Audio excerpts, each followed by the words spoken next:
Hasselblad announced the 50 megapixel medium format X1D mirrorless camera. And to quote Hasselblad's rep, this is no rebadged camera. That's a big deal because Hasselblad has been releasing a series of like rebadged Sony cameras where they just sort of put a wood grip on it and then jack the price up by 4 times. No, this is an original Hasselblad design. All Hasselblad, designed in and made in Sweden. It's not like a Fuji product. This is real Hasselblad. They're selling it for $9 grand, which is actually pretty cheap for a medium format digital camera. You can pick one up or pre-order one at sdp.io/x1d. It has 14 stops of dynamic range, and it's actually smaller than a 35 millimeter full frame DSLR. This is Hasselblad's kind of shadow representation here. You can see just how much bigger that sensor is. So that's really cool. It's a medium format camera that is compact, and you can just like carry it around and shoot it kind of casually. It's kind of exciting. They also included a lot of features that are more progressive than the things that Canon and Nikon are doing. Wi-Fi, GPS, USB 3. Awesome stuff. Dual card slots, which of course any pro camera needs. Sony, talking to you. And a touchscreen, again, something every pro camera should have. The touchscreen looks terribly useful, and they've done a fantastic job at creating a modern user interface, something that those of us who use smartphones will feel comfortable with. Every time I switch from my smartphone back to my DSLR, no matter what brand it is, I feel like the user interface is incredibly primitive. Every camera manufacturer should take a look at what Hasselblad has done here in creating a genuine touch-friendly modern user interface. It has video. I saw different sources reporting it as either 30 frames per second or 25 frames per second. But either way, it's full HD only. And Hasselblad seemed to say that it was 25 frames a second. I want to address a misconception about medium format. There's this sort of vague idea that medium format cameras have some magical traits, including shallower depth of field than smaller formats, or like more compression. I'll kind of go over the specific numbers of what kind of background blur you could expect to get, but it's not going to be magical. And in fact, with the lenses you can get for it, the depth of field will be much deeper than you would get with a 35 millimeter camera. In other words, if you want background blur, you're still going to be happier with a full frame camera. This is a quote from Hasselblad on their page. The narrow depth of field associated with medium format cameras gives an unrivaled look and bokeh to your footage. But that's absolute nonsense. This is not going to be a good video camera, and nor is the bokeh out of it going to be particularly remarkable. Frames per second for stills, 1.7 to 2.3 frames per second. So really, really slow. Even for a 50 megapixel camera like the 5DSR, shoots much, much faster. The autofocus system is contrast detection, so they're not advertising any phase detection system, which I can conclude means it's going to be a little bit slower. It has a 0.8x crop factor. So that gives you, if you're looking at the actual surface area of the sensor, it's going to be about 68% larger than a full frame 35 millimeter camera, which means at a given ISO, there would be about 68% less noise, which is good. But keep in mind that the jump from APS-C to full frame is about 2.25x. So 1.6x here means you're getting the jump from APS-C to full frame is about twice as much as the jump from full frame to this. So it's not a huge jump. Medium format is a term we use to describe any sensor that's bigger than a full frame 35 millimeter camera, but isn't like a full on large format camera. And this is at the very, very small end of medium format. So it's bigger than full frame, but it's not substantially bigger. This is a graphic provided by Hasselblad that shows full frame at the bottom here. And then their higher end medium format cameras on the outside. And the sensor for the X1D is the same as the Hasselblad H6D 50C here in the middle. So you can see it's bigger than full frame.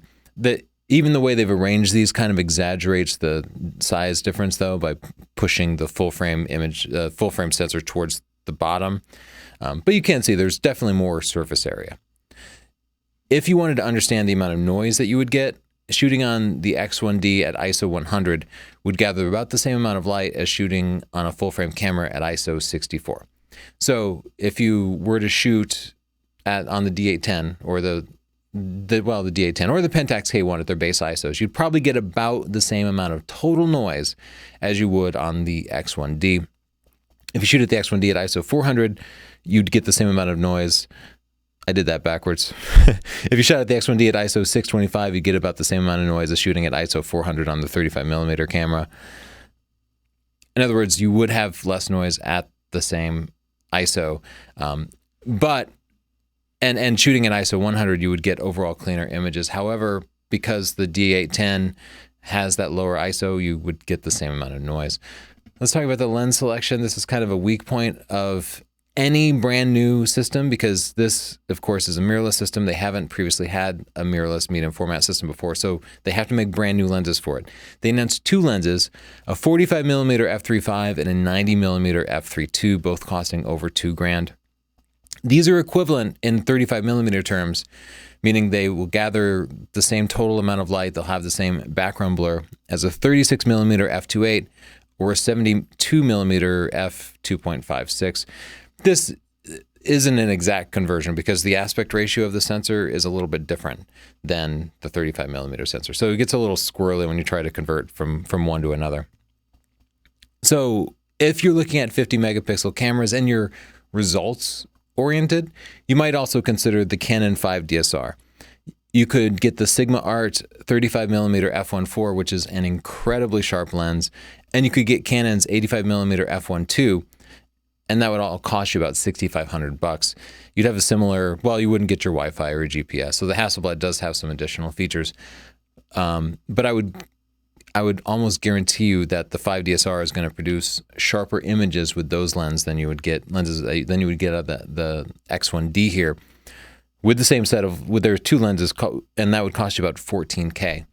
The reason I can be confident that you'd get sharper images is that the Canon lenses are faster and bigger. So you wouldn't, even if you were to shoot at the same relative f-stop number, you'd be shooting two stops shut down on the Canon lenses.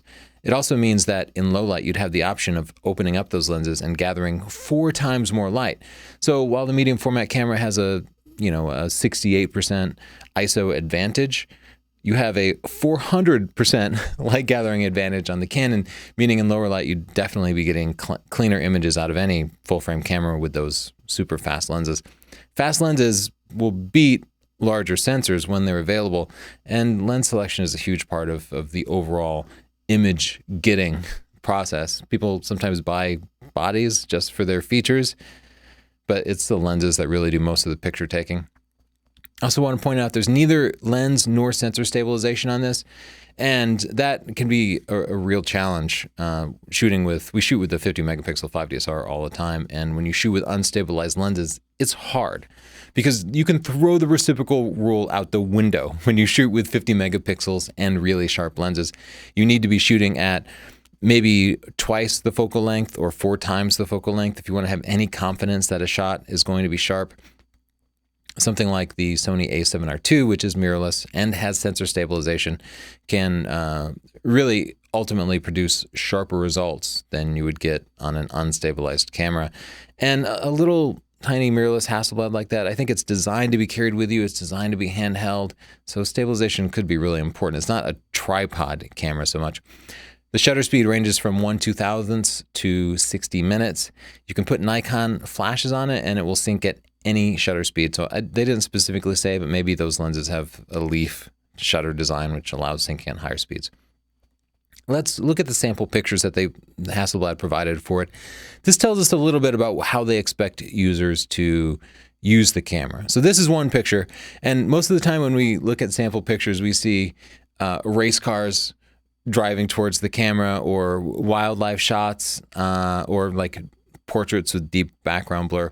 And what Hasselblad has provided are kind of fine art style pictures. Again, there's no background blur here because, as I said, even though it's medium format, it will not have nearly the background blur that you could get for much less expensive 35mm equipment. Same here. The focus on these pictures is color, composition, that kind of thing. You could definitely get pictures that would be indistinguishable with a very small micro four thirds camera. The sensor size here isn't really contributing much of anything to the image quality, and whether or not those lenses will out-resolve lower megapixel sensors with better glass, I don't know. We'll have to actually test it when it comes out. But as you can see, everything is kind of stark and artistic, and that's the way people should be using it.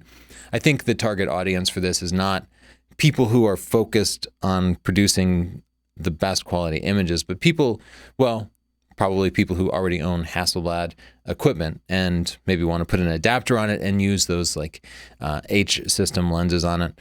That's certainly an option, because I'm sure Hasselblad studio shooters will have to pick up like a Sony or a Canon when they want to go traveling around.